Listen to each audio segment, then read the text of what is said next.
Ingat gak waktu dulu gue pernah cerita ke lu soal gue cekcok sama ketua kelas? Tiba-tiba si Oni bilang ke gue, gak ada angin, gak ada hujan. Kenapa emang ya? Tiba-tiba lu bilang begitu coba. Dia jawab kalau waktu itu dia pernah dilabrak gitu sama ketua kelas. Iya, lucu aja bal waktu itu, kata dia sambil ketawa kecil. Kemudian lanjut bercerita. Jadi waktu itu tuh dia maki-maki gua gitu tiba-tiba. Terus gua kaget dong. Tapi ya gua bukannya yang panik atau gimana, atau bahkan gua maki balik. Gua diem aja sambil lihat jidatnya. Well, si Oni berbahaya juga ya. Itu trik supaya lawan bicara jadi merasa canggung tau. Oke. Terus si ketua kelas lu gimana reaksinya? Gua tanya. Dan dia jawab kalau ketua kelasnya itu malah jadi bingung. Nah, pas gua gitu ke ketua kelasnya, dia kayak berhenti ngomong terus bilang, "Ini banget sih lu, kenapa ada dia mulu?" Kata si ketua kelas gitu bal ke gua. Dan ya lu tahu kan dia kesel. Dan setelah itu dia kayak pergi aja gitu, kata dia menjelaskan. Tapi anehnya bal, orang itu datang lagi. Lanjut dia bersemangat. Terus dia bilang kayak kemarin gue penasaran kenapa lu gua maki terus lu diem aja gitu. Aneh banget sih lu. Dia bilang gitu coba bal. Kata gue kayak kena juga lu sama umpan gue. Ya jadi gue sengaja diamin si ketua kelas biar dia ngerasa aneh sendiri. Terus datang lagi deh dia ke gue gitulah. Ya, jadi dia kayak datang sendiri aja gitu. Kata sobat gue menjelaskan dengan penuh semangat. Emang tujuan lu apa biar dia datang ke lu terus? Gue pikir harusnya kalau digangguin ya ngejauh lah. Jawab gue agak heran sama dia. Well, simple sih. Gue mau bikin dia kesel banget sampai dia salah ngomong, atau ya sampai dia jadi keceplosan gitulah. Jawab si Oni dengan penuh semangat. Lalu gue tanya lagi si Oni, sahabat gue itu, hasilnya? Gue tanya lagi kan, dan dia jawab kalau dia merasa kalah dari si Oni. Dia menjelaskan kalau si ketua kelas bilang kalau dia kesel, ada yang lebih hebat, dan ya sahabat gue ini lebih hebat dari dia gitu. Berhasil dong. Nah dia sudah jelas bal. Dia bilang kalau gak boleh ada yang lebih hebat di kelas selain dia, termasuk gue bal. Emang tipikal yang malas belajar tapi mau diakuin sih, kata si Oni sambil meminum energi drinknya. Kalau gue simak dari pengalamannya gitu, pertanyaannya, sadarkah si Oni ini udah berhasil membuat si ketua kelas balik lagi ke dia?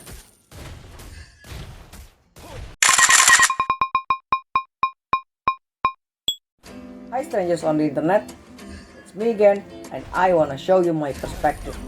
Jadi di bagian my perspective kali ini, gue bakal jelasin sudut pandang gue tentang buku 48 Hukum Kekuasaan karya Robert Greene. Dan kali ini gue bakal bahas hukum 8, yaitu usahakan agar orang lain mendatangi Anda.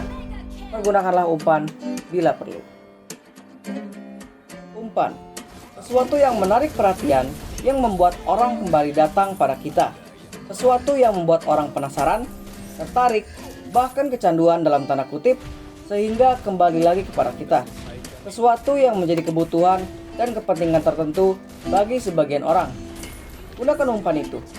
Buat orang menjadi memiliki ketergantungan kepada kita, sehingga orang akan selalu datang kepada kita. Dalam membuat ketergantungan itu, alih-alih memaksa orang untuk datang kepada kita, teman-teman harus sabar dan tidak tergesa-gesa. Lakukan dengan penuh taktis dan hati-hati. Terburu-buru hanya akan membuat orang lain menjadi resah dan justru malah menjauh. Contoh, misalkan seseorang menjual bahan pokok dan meneriaki pelanggannya dengan nada paksaan agar beli, alih-alih menjelaskan produknya serta manfaatnya bagi pelanggan dalam jangka panjang. Dan juga itu tentu akan membuat pelanggan menjadi lari kan. Dan dalam menciptakan umpan, kesabaran adalah hal yang penting. Terdapat pembalikan dalam hukum ini. Ketika umpan sudah tidak menarik lagi, alih-alih menunggu target memiliki ketergantungan, teman-teman harus dalam tanda kutip jemput bola dengan mendatangi target secara cepat dan juga kilat. Langsung aja tembak, tanya langsung terkait apa yang dimiliki dalam arti datangi target secara Langsung dan segera dan tawarkan umpan yang dimaksud, sehingga target merasa kaget dan tidak dapat berkutik dan kemungkinan besar mau menggigit umpan kalian. Umpan-umpan yang dimaksud dalam pikiran gua bukanlah umpan yang menjebak, ya walaupun dalam buku memiliki interpretasi yang berbeda, melainkan solusi yang kita miliki atas permasalahan orang lain. Ya, hal-hal yang baik-baik aja lah teman-teman. Umpan dapat berarti sesuatu yang menarik atau menggiurkan yang kalian tawarkan kepada orang lain untuk menarik perhatian mereka atau mengajak mereka mendekati kalian. Namun, penting untuk diingat bahwa umpan yang digunakan haruslah positif, bermakna, dan tidak merugikan orang lain. Jadi, inilah dalam tanda kutip umpan yang gue maksud. Keterampilan atau keahlian khusus. Jika kalian memiliki keahlian khusus atau keahlian di bidang tertentu, kalian dapat menawarkan bantuan atau berbagi pengetahuan kalian kepada orang lain. Misalnya, jika kalian mahir dalam pemrograman, kalian dapat membantu teman sekelas yang menghadapi kesulitan dalam pemrograman komputer. Kemudian yang berikutnya, inspirasi dan motivasi.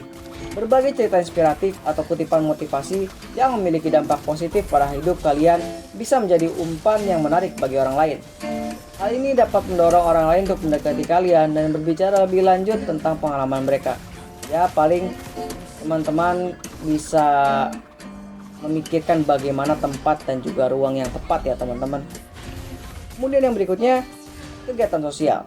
Mengundang orang lain untuk bergabung dengan acara sosial yang kalian rencanakan, seperti pesta kecil, pertemuan santai, atau kegiatan rekreasi, atau sekedar kumpul di warung kopi. Ini adalah cara yang menyenangkan untuk memperkuat ikatan dan menjalin hubungan dengan orang lain. Bantuan berikutnya, bantuan atau dukungan. Tawarkan bantuan atau dukungan kepada orang lain dalam situasi tertentu.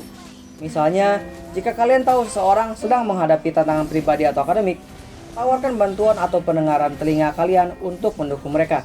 Jadilah pendengar yang baik bagi mereka. Keterlibatan dalam proyek atau kegiatan. Berpartisipasilah dalam proyek atau kegiatan yang menarik bagi mereka. Misalkan, jika kalian sedang mengorganisir sebuah acara di kampus, ajaklah teman-teman kalian untuk berkontribusi atau ikut serta. Berikanlah manfaat dan juga sesuatu yang dapat menguntungkan mereka agar mereka mau mengikuti kalian.